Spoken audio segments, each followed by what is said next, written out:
being here. My name is Karen Wilson, and I am proud to be your president this year. If I could have Fred Brent, Paul Brent, and Gary Brown come forward, please, and help us open the meeting. Fred.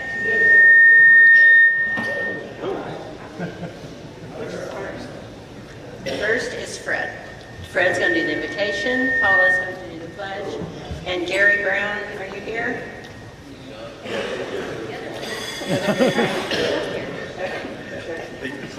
Bow your heads, please. Lord, thank you for this day. Father, thank you for blessing us all to live here in Georgetown and serve here. Thank you for the men and women in this building. Thank you for the food that we pray that you bless the nourishment of our bodies. Father, we just come to you asking to make us better. Father, we always feel inadequate in the sense that we're not ever doing enough. And Lord, through your strength, you will grow us and help us be the men and women you would have us be, to continue to serve in your community, to put others before ourselves, and to continue to make Georgetown the great place it has become, and the place that we love to call home. And Father, I'm convinced that it's home because you got us. In your name we pray. Amen. Help me honor our country by stating the Pledge of Allegiance. I pledge allegiance to the flag of the United States of America and to the republic for which it stands, one nation under God, indivisible, with liberty and justice for all. And no, they didn't ask me to do this, but since we're pledging to the flag, don't forget to buy your flag.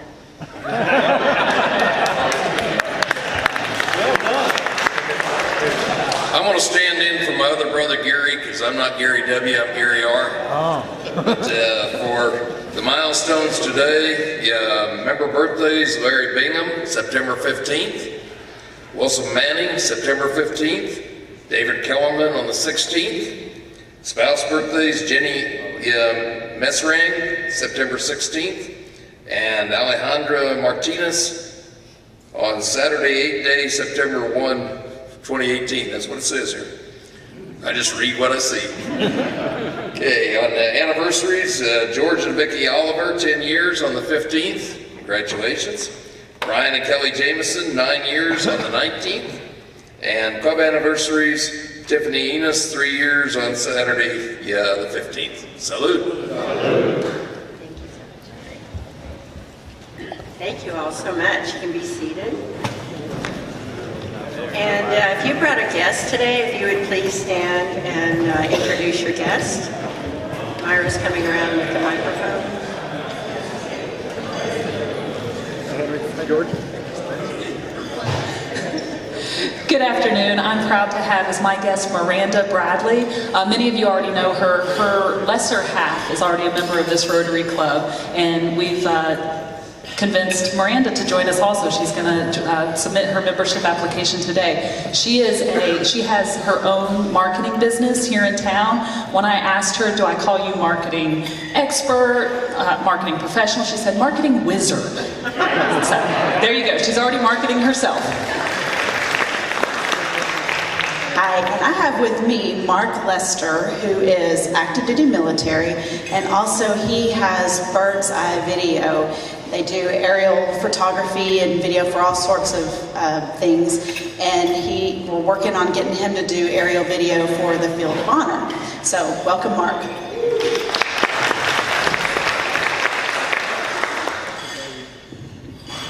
Yeah, I have here with me today David Sanford. He said he hears about Sanford and Son, so we just will throw it out there now. Navy corpsman, right? Private Navy corpsman who was with the Marines and has his own investment company here in town. I got that right? All right, and welcome. He's going to fill out an application, by the way. Thank you.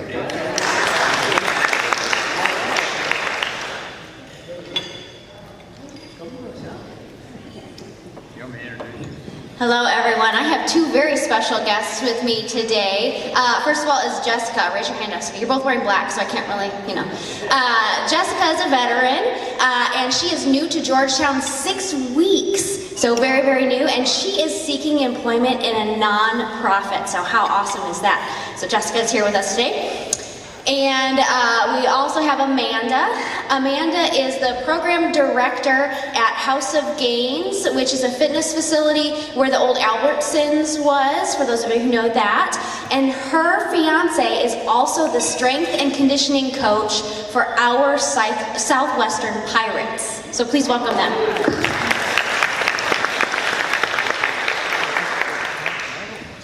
So the non-member has a guest.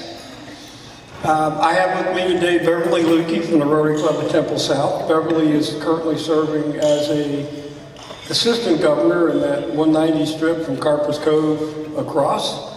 Been the president of your club and is currently the DAP grant chair. So if any people want to know where your money is or how it gets spent, that's the woman to talk to.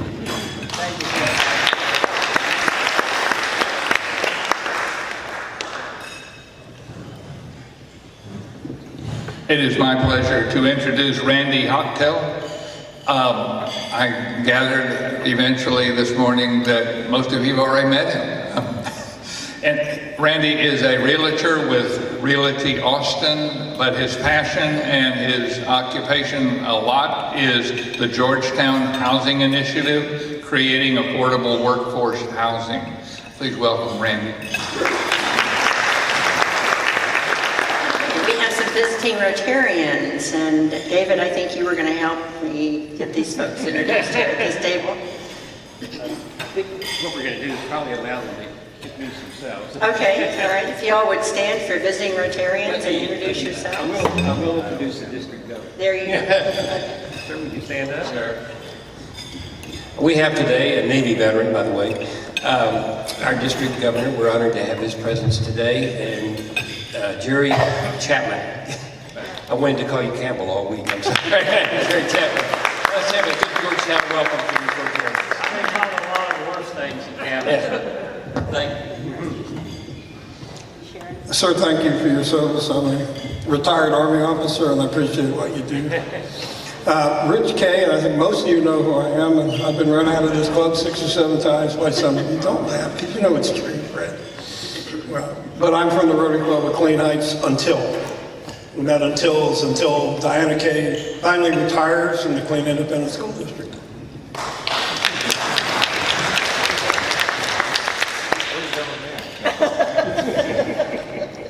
I'm Jim Henry. I'm the district governor-elect, and I'm from the Rotary Club of Northwest Austin in Northwest Austin, and I'm glad to be here. I'm Shannon Colvin, and I'm your assistant governor. I'm glad to be back, and I'm from the Pflugerville Club.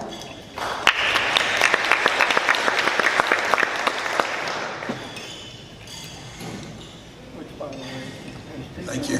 I'm Steve Dooley from Columbia, Missouri. I've visited here several times and always appreciate the friendship and fellowship that you accord the visitors. Thank you. Well, welcome to all of you. Thank you all so much for being here. I want to make you all aware that Henry Yu, one of our wonderful members, is filming this, so I have to just make sure that you all know that you're going to be on a video, and then he posts that on YouTube, I believe, in case you want to go check it out later. We can also use it for makeups, so thank you so much, Henry, for doing that. Our next ramp build is coming up, Myra, the 13th of October, I believe. Is that correct? So y'all need to put that on your calendar. And we just had a really great ramp build September the 8th in Pflugerville. We had some wonderful volunteers, and we had the Interact Club from Benold and from Forbes Middle School that joined in this ramp build. They built a wheelchair ramp. And I'm going to ask the following members to please stand so we can recognize you and thank you for your service. Larry Baird, Stuart Garner, Dennis Pepin, George Lorigan, Chris Cash, Henry Yu, Julian Grant, Derek McGill, Glenn Beck, and Myra Page. Thank you all so much.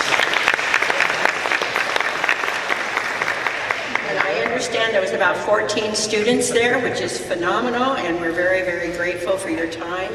And having the kids there is fun. There was a lot of parents there as well that helped supervise all the students, is what I was told. Okay, we have some announcements, so if we could have David Kellerman, Allison McGee, and Richard McVeigh come up and give their announcements to the club. Is David here? I thought I saw him come in. Okay, if you guys want to go ahead and come on up.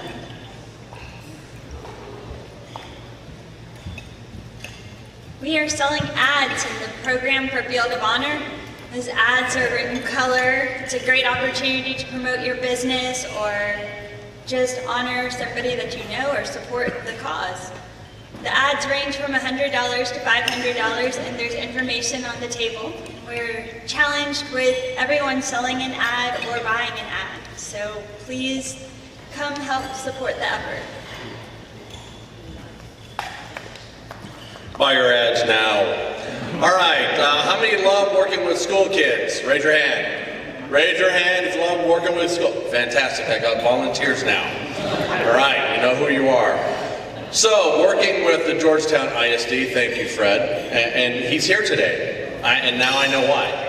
That's fantastic, so round of applause for Fred. But he's appointed a couple wonderful people that I'm working with for field trips. We will have a total of 4, 8, 12, 16 field trips. We're going to have a combination of about 1,000 8th grade students coming out to see the Field of Honor. So that will be on that Wednesday, that Thursday, and that following Monday, the last day of our Field of Honor. I will need some veterans, because what we're going to do is that we're going to have about 50, 60 students per field trip.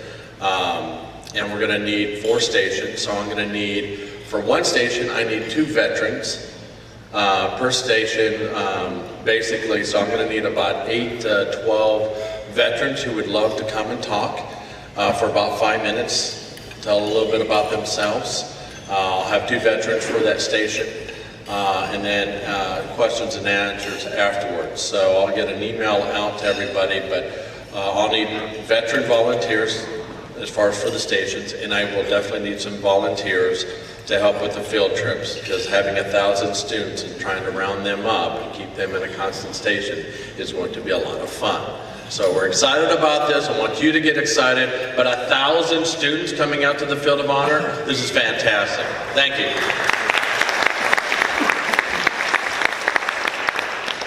Well, thank you, Richard, and thank you, Allison, for that. The Field of Honor is really ramping up. We're getting things moving pretty rapidly. David was going to talk to you all and answer some questions about reposting flags. There have been some questions about the poles and the rebar, and that can all be taken care of, and maybe next week he can be here and give you all a little bit more detail about that. Okay, David Messering has a membership update, and he's also going to introduce our speaker for today.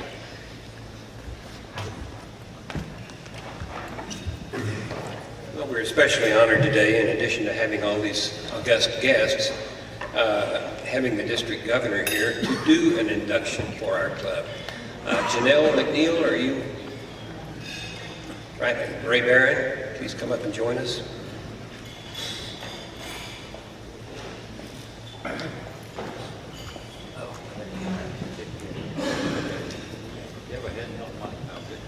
Handheld mic. Let me go ahead with this now. I'll get handheld in a minute. Janelle? Janelle McNeill. It's my great pleasure on the behalf of the Board of Directors and members of the Rotary Club of Georgetown, Texas, to welcome you as a member.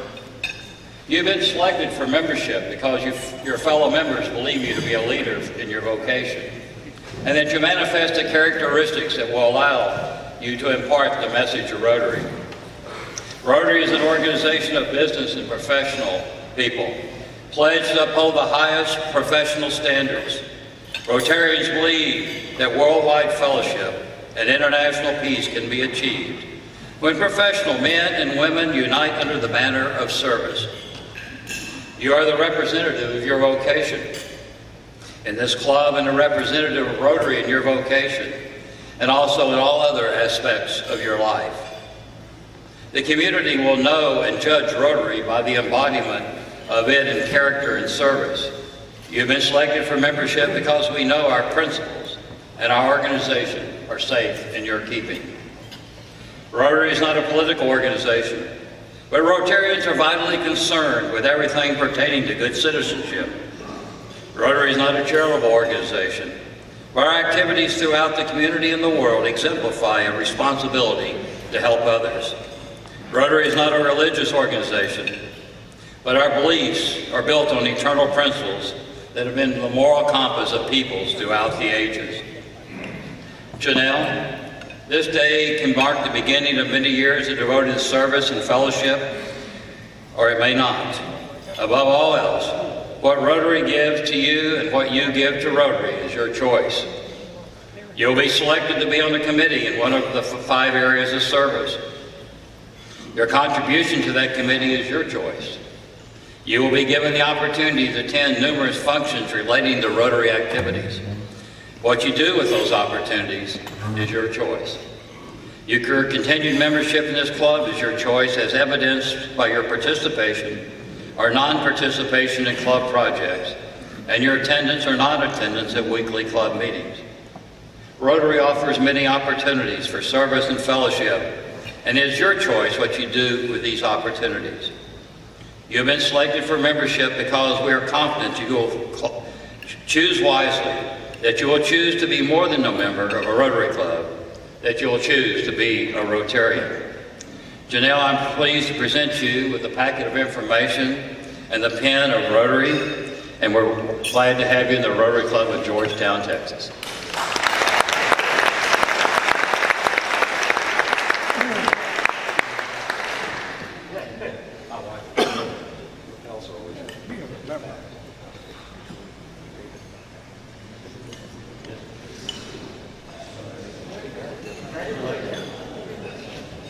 Here's your membership badge. Oh, here's that. Folder.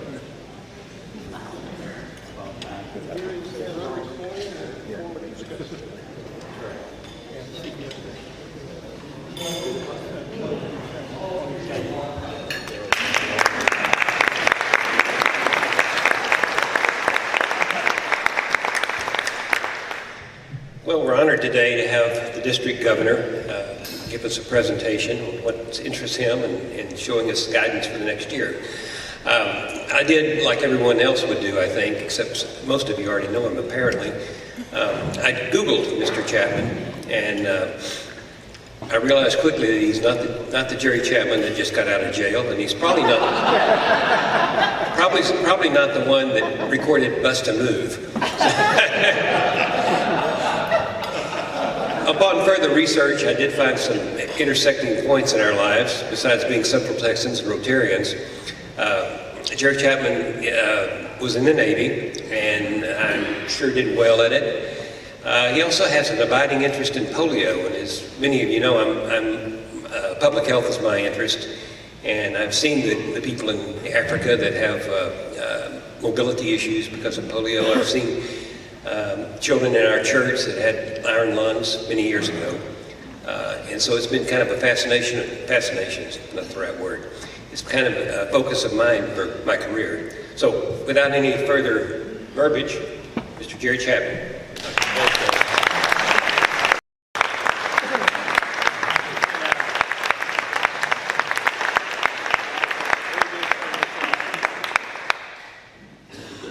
No, it's not live.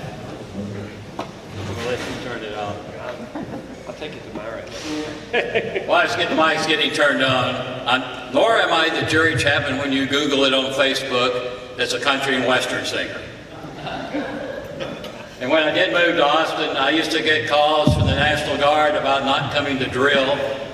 And I said, Sergeant, I've been there, done that. You got the wrong jury. At 16 years of age, I had a life-changing, catastrophic event that occurred in my life. Well, at 16, everything is a big deal. So I was filtered through the lens of this 16-year-old kid. My parents wanted to have a family meeting. That was always a warning sign. They invited me and my siblings in at Thanksgiving, my sophomore year of high school in Dallas. I had been born in Dallas, I was raised in Dallas, I'd been in Dallas my whole life. My world was Dallas County. All my friends were in Dallas. And a big part of my extended family was in Dallas. And my parents called us in and sat us down and said, we're moving. In January, you'll be going to a new high school in a place called Mineral Wells, Texas. When you're 16, that's a big leap. I had no idea where Mineral Wells was. And there was no Google for those of you that are real young in here. So I had to go to a road map and find out where Mineral Wells was. And all I was interested in was how long the drive would be from Mineral Wells back to Dallas to see my friends. Well, as it would be, you get to a new high school and you get involved in sports, you get involved in activities, and you quickly make new friends. And I met a young lady. Her name was Sydney Roberts, 16 years old. Sydney was different, but she was a remarkable young lady. What was different about Sydney Roberts was she is the first person in my life I ever met that had polio. What was remarkable about her, in those 2.5 years I was in high school there, she never not one time, ever complained about having a crippling disease. She went about living her life as a normal 16-year-old, not that life is normal at 16, a normal 16-year-old teenage girl. We would come to graduate high school, classmates would scatter around the country. I'd end up in the Navy, came back and did my education, entered a career in the corporate world in technology firms. And about 30 years later, I had another life-changing, catastrophic event that occurred. My first wife died. I made a decision to change careers. At that time, I went into the financial services industry and once again found myself in a community where I knew no one. In Lago Vista, just outside of Cedar Park. The company I was working for had an office there. But this time I had two things going for me I didn't have back when I was 16 years old. First, there was a Google. I had never been in a service club. I had no idea what Rotary was. I couldn't tell the difference between Rotary, Kiwanis, the Lions Club, or whatever other service club there was. I'd always been encapsulated, almost secured in this world, corporate world. So I went to the internet and I found that in Lago Vista there were two service clubs, a Lions Club and a Rotary Club. The other thing I had going for me this time, I didn't have that first time, was a friend named Jim that was a retired pastor from a church in Lago Vista. I called up my friend Jim, explained my situation and said, Jim, I want to meet as many people in Lago Vista as quickly as I can. There's a Lions Club and a Rotary Club. Now, Jim is a retired pastor. He was a friend for 30 years. He was someone I trusted and I valued his advice. And I got it. Very quickly and without hesitation, he says, Jerry, join the Lions Club. Looking back, that seems strange. I have this habit of asking, why? So I said, Jim, why the Lions Club and not the Rotary Club? And he said, Jerry, you want to meet as many people as quick as you can in Lago Vista. The Lions Club's got over 90 people. This is where the mayor, the movers and shakers, the business people, anybody is anybody in Lago Vista is in the Lions Club. Okay, Jim, what about the Rotary Club?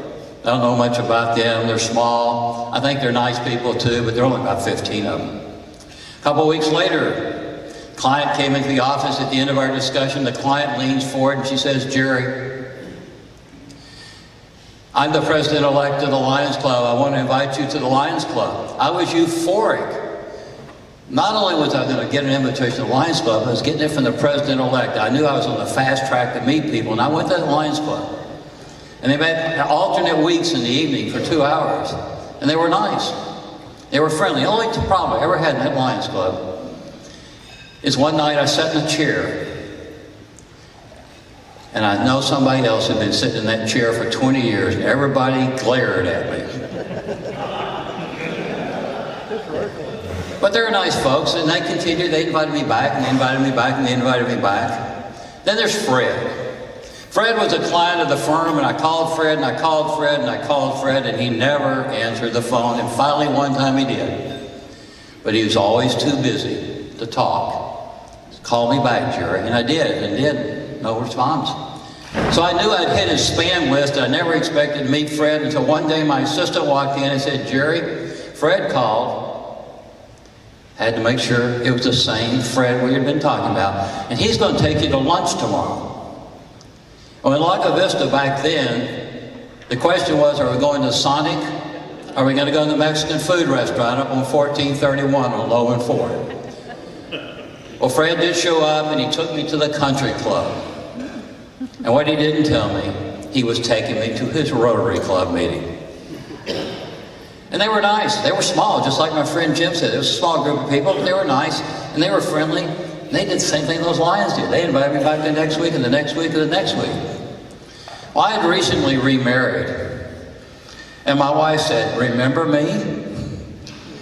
You have to make a decision. You're going to Lions Club every other week and you're going to Rotary Club every week. You have to make a decision about what you're going to join. It was in that little bitty Rotary Club in Lago Vista I learned about Rotary's global effort to eradicate polio. And I knew I wanted to join Rotary because I wanted to make sure I was going to be part of an organization where there were no more 16-year-old girls like Sydney Roberts that I knew in Mineral Wells. That seed that was planted 40 years ago started to flourish. So there's a couple of takeaways out of my little story. Membership is a big deal in Rotary today, especially in the Americas, in both North and South America. If you want to grow your club, you have to be a friend. It's not David's job to invite people to the Rotary Club of Georgetown. Well, it's his job, but it's all of our jobs to invite people to the Rotary Club.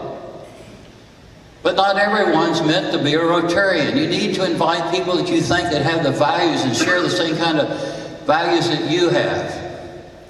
We brought a lot of people into this district last year, but we lost 50. We lost 83 the year before. The problem hasn't been bringing people in. The problem has been retention and keeping them. You know, when you and I are asked about Rotary, you say, I'm a member of Rotary.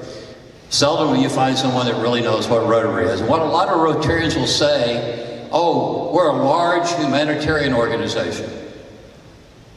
Rotary International President Barry Rassin this year from the Grand Bahama Islands has a different take on it. What Barry said is we are a membership organization that does humanitarian and service work. And as a membership organization, our first responsibility as Rotarians is to take care of the Rotarians we have in our club. Just like you take care of your customers in your business. So often in our Rotary clubs, we bring someone in. We have a new member today, Janelle. We bring them in, we collect their dues, we sit them down, and we might even put them on a committee. You're a large enough club. I've always been in small clubs. When you had a committee meeting, it was a club meeting. They put them on a committee. But what we failed to do, we failed to ask that new Rotarian what their passion is and what their expectation of Rotary, what ignites them, what gets them on fire, what's going to cause them to stay. You know, Rotary's membership seems like a daunting task. Let me share a story about our Rotary Club last year in this district. Even though we lost 50 members, there was a Rotary Club in this district last year that brought in 20 new members.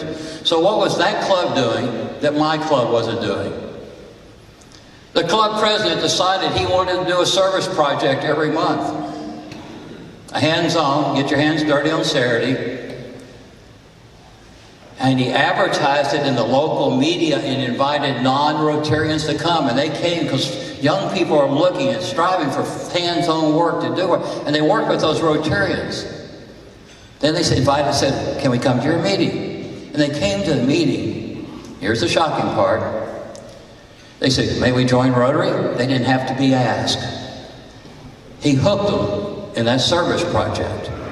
Then what he did, he asked those new Rotarians last year that were brand new to Rotary what their passion was, and some of the service projects they did last year subsequent to that were ones that the new Rotarians asked for. It works. There's a Rotary Club in this district on July 1st of this year, was that 10 weeks ago, had 19 members. They have 32 today, and we'll bring in 2 to 3 more this month, using a very similar formula of getting people engaged. We have to get our Rotarians engaged, and if we fail to do that, we're going to look out and they're going to slip out the back door 12 months, 24 months from now, and they won't be here. We have to share what Rotary is, what we do, and why we do it. We have to tell the story. And when we get them excited and we get them engaged, the other thing, what's going to happen next? They're going to learn about the Rotary Foundation and the wonderful projects of the Rotary Foundation, and the Rotary Foundation together changes the world. It gives hope to the hopeless.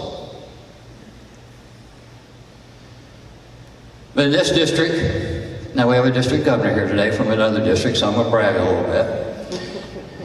We have a very good history of supporting the Rotary Foundation in this district, better than some of our neighbors. Not that we're competitive, you understand that. But not everyone supports the foundation. So the question is why? One is, I don't believe it's because someone can't afford $2 a week. I don't think it's an affordability issue, nor do I think we have Rotarians in our clubs that don't care about making a difference in their communities in the world. I blame it on me. I blame it on the other Rotary leaders in the clubs and in the district and the zones. So somehow we have failed to touch those new Rotarians, and sometimes the old Rotarians, about what Rotary is about and how we change lives and how the foundation does that. When I joined that little bitty Rotary Club in Lago Vista, Texas, 15 people, we didn't have a big fancy PowerPoint orientation presentation. I got called in and had a visit with the club president. The club president said, Jerry, we want you to support the foundation and be a sustaining member. I just joined Rotary. I had no idea what he was talking about. I don't know what the Rotary Foundation is, and I certainly don't know what a sustaining member is. Well, he says, Jerry, we want you to give $100 a year. Now, I had just graduated years ago from Texas A&M University with an engineering degree, and I could take 50 and divide it into 100 and knew that he wanted $2 a week. And every day on the way out to Lago Vista through Cedar Park, I was stopping at the Starbucks at the corner of Cypress Creek Road and Lake Creek Parkway, and buying a $4 90-gram flat latte. So I knew if I just got a coffee one day instead of a latte, I could work it into my budget. It wasn't about the $2. But I was giving to that thing he called the foundation, and I had no idea where the money went or what it was. It would only be over time that the dots would start coming together. So does as little as $2 a week really make a difference? Are we just kidding ourselves? 174 million people this year. 174 million people. That is 6 times the population of the state of Texas will contract a preventable disease that has had a cure for over 200 years called malaria. Of that 174 million people, mostly women and children in sub-Saharan Africa, 1 million will die this year. That's the population of the city of Austin, Texas, will die this year from malaria. That $2 a week I was giving, I had no idea where it was going, would have bought 10 mosquito nets a year.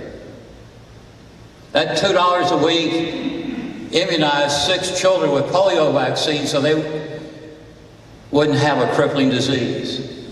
That $2 a week bought 2 water filters for villages in Belize and Guatemala that are only accessible by water, and most of the deaths are from waterborne diseases. Or I'd buy a sewing machine for a lady in Donley, Honduras. With a little bit of training, she could start making things to help support her family and give her human dignity. When I was a little kid in Dallas, Texas, my dad taught me that if I collected pennies and picked them up, and I got $1, I could go buy a soda or an ice cream cone. At my age, I could have probably bought 2 sodas and 2 ice cream cones. It was those little bitty pennies that made $1. It's our gifts, no matter what size, to the Rotary Foundation. It gives us the big pot to fund our globals, our debt grants here, and our global grants. So that $2 a week really make a difference. If you're one of those 10 people that got the mosquito net with that $2 a week and you didn't die, it was a life versus death decision. Or if you're one of those 6 children that got those magic drops of polio vaccine, You didn't become a Sidney Roberts in Mineral Wells, Texas. It is incumbent on you and me to share the story both internally in our clubs and with non-Rotarians about what Rotary really is and what we accomplished together. So often when we talk about the foundation of membership, we talk only in quantitative terms. I was told there's some UT grads here, I had to use mathematical. We talk about what our percent up and I'm married to one, so don't. How much we've grown, or how many members we've lost, or how much money we raised. That's the wrong metric. I was a financial planning manager for a large corporation. The metric for the Rotary Foundation and Rotary is not percents and it's not dollars. It's changing human lives. That's the real metric of what it means to grow membership and support the foundation. In January this year, I was in San Diego, California for the second time in my life to attend what Rotary calls the International Assembly. The first time was Navy boot camp, and this was a much more pleasant set of accommodations than the first time I was in San Diego.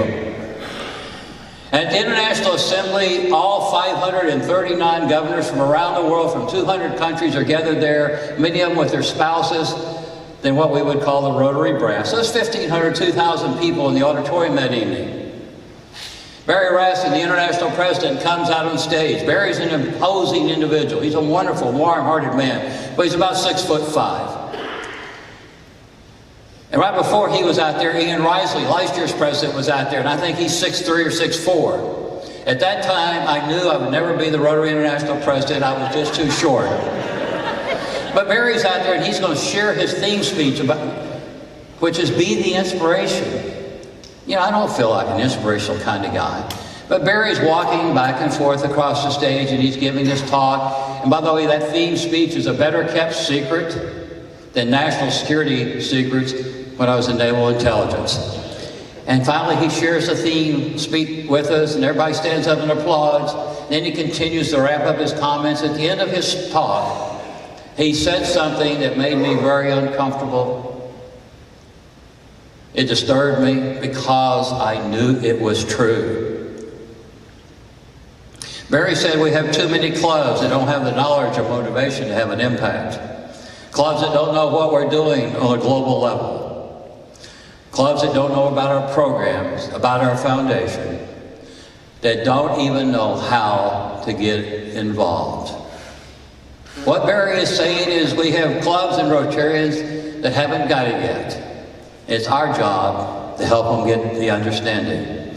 We have to share our story. You have a public information chair in here, I met her earlier. We've started talking to Rotary the last several years about sharing our story publicly. For so many years, we tried to keep it secret. We did a lot of good things, but we didn't want to share them. That wasn't the right thing to do. We have to tell the story, whether it's in your traditional media, radio, television, whatever you have access. The social media, I've learned in the last 3 years how to use a hashtag. It works. But I believe in the end, the way we most effective in telling our Rotary story is when you and I sit down with our family, with our friends, with our church members, with our golf buddies, whoever it is, and we tell them what Rotary does and why we do it. Two things happened to me just before the start of this Rotary year. I went to the post office in Austin to mail one of these badges to a club president in Giddings, Texas, that hadn't been able to get the badge delivered to. I stood in the postal line. I got up to the front of the line, and the postal clerk is doing one of these, kind of leaning forward, and it's not my good looks, I know that. And she said, oh, that is the Rotary theme pin, the Rotary National President, and this year is Be the Inspiration. Do you know what Rotary is? Of course, the answer is no. I've heard of it, maybe. Now, I have 5 people behind me in the line, or if my first wife would say the queue, that want to mail the package and don't give a darn about Jerry Chapman telling his story to this postal clerk. So I just said we're 1.2 million people in 200 countries that want to make a difference in our communities in the world and have a plan for world peace. And I gave him a card. Said, go to the website and look it up. If you have questions, email me. You know, I'm not going to, bite you. I don't ever expect to hear from that postal clerk. I haven't heard from her. But maybe the next time she sees a Rotary pin and the Rotary wheel, she'll know a little bit about who Rotarians are. Then one Sunday morning, I was on my way to church, and I had to be there for an 8 o'clock service. I had some things. I had to actually give the sermon, and I wanted to read my notes, have some quiet time. Again, I was back at a Starbucks. It was coffee this time, not a latte. I was going to that quiet time, and in walks a guy named John Martin. And John used to be one of my neighbors, and what we did was catch up on what each of us had been doing for the last 4 years. And time went away. John had changed jobs, and he was excited, and he wanted to share that with me. Then I told him about Rotary. And what John said is, I just changed jobs. I don't have time to be a member of Rotary. If I like what you're doing, I'll give you $1,000. Where do I send the check, and who do I make it payable to? Now, I'll be truthful. That's the only $1,000 check anyone has ever sent me for telling my Rotary story. But John Martin knows what Rotary does now. We have to tell the story. At our district assembly this year, I asked one of my trainers from I met during one of the zone institutes that was training me as I prepared to be a governor, named past District Governor Kelly Atkinson from Salt Lake City. Kelly's a wonderful man. He's got a great 32-minute video. It's just about the same thing he did in our district. They recorded it in Dallas. If you really want to go understand Rotary, why Rotary, go Google on YouTube, Kelly Atkinson, 32 minutes. I'm not going to tell you about 32 minutes. But in that talk, Kelly talked about his elevator speech. If you're in business, you have an elevator speech. You tell someone says, what do? You have something, you tell them back very succinctly. Kelly's elevator speech for Rotary is, I'm a member of the largest organization in the world that's non-governmental, non-parochial, that has a plan for world peace. Now, Kelly can be a little rough sometimes. Don't tell him I said that. He's a former congressman, so he can't help it. He says, then I shut up. And if they don't ask what it is, they were too stupid to join Rotary anyway. Helen Keller said it so well. Alone we can do so little, but together we can do so much more. We have to have our story. When I was a little kid in Dallas, Texas, growing up, I loved to watch Superman on TV. Super Clark Kent could go into the closet and change and put his cape on, and he could leap tall buildings at a single bound. We can't do that. But what we can do as Rotarians is we can transcend the barriers and all the impediments that stop so many others from being effective. Barriers of politics, different religious beliefs, cultural biases, whatever it is. And we can join with that 1.2 million Rotarians in 200 countries that talk different than us, have different color skin than us, have different accents and different cultures. We all share the same fundamental foundation of values that we want to make a difference in our communities and in the global community. So I want you to be proud to be a Rotarian this year. Let people know about Rotary. Rotary does change lives. But I believe in the end, if you get engaged in Rotary, in the end, the life that was most changed is going to be yours and mine. It's up to you and it's up to me to decide what our Rotary legacy is going to be, what the Rotary legacy of the Rotary Club of Cedar Park and the Rotary legacy of the Georgetown Rotary Club. It's up to us. I'm excited about this club and all the wonderful things you do. Continue doing what you're doing, stretch a little bit more, but be proud to be for all the things that you do in this community and what you do around the world. And I'm really just humbled to be your district governor this year. So I got two announcements where Karen's going to jump up. She's trying to get out of here. February 2nd, key day. I'm going to get some cards printed up. I'll get them back to you. February 2nd, in Austin, Texas, International President Barry Rassin will be our keynote speaker. There, all that math comes back. 539 governors, 539 districts in the world. He's going to visit 60 countries. We're going to have him in Austin, Texas on Saturday evening, February 2nd. If you're trying to remember which weekend that is, that's Super Bowl weekend. Super Bowl's the next day, though there is one club in this district hadn't figured that out. The other thing is we'll have a district conference May the 3rd through the 5th at the Meeker Hotel in San Antonio. So if you really want to find out if there's really ghosts and it's haunted, you'll have to come. And one of the things we're going to do there, we're going to have fun and celebrate, but one of the things we're going to do that's different is we're going to actually do what's called a Rise for Hunger service project during the district conference and packaged meals that will be sent around the world for distribution. So thank you for your service and thank you for your time today.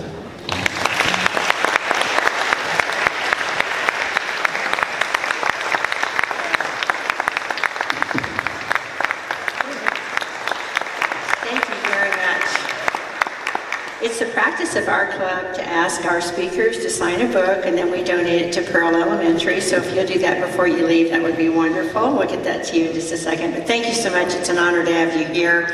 And thank all of you that came out today for our meeting. Are there any other announcements for the good of Rotary?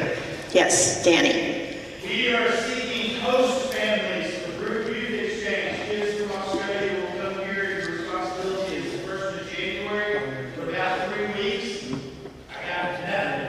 I need some help. People that want to host some kids from Australia. We do this every year. Email me, see me after me, whatever you want to do. And I'll see the family. Okay, everybody need to step up for that. Thank you so much, Danny. We appreciate it. So if you would please join me in the four-way test, the things we think, say, and do. First, is it the truth? Second, is it fair to all concerned? Third, will it build goodwill and better friendships? And fourth, will be beneficial to all concerned. We're adjourned.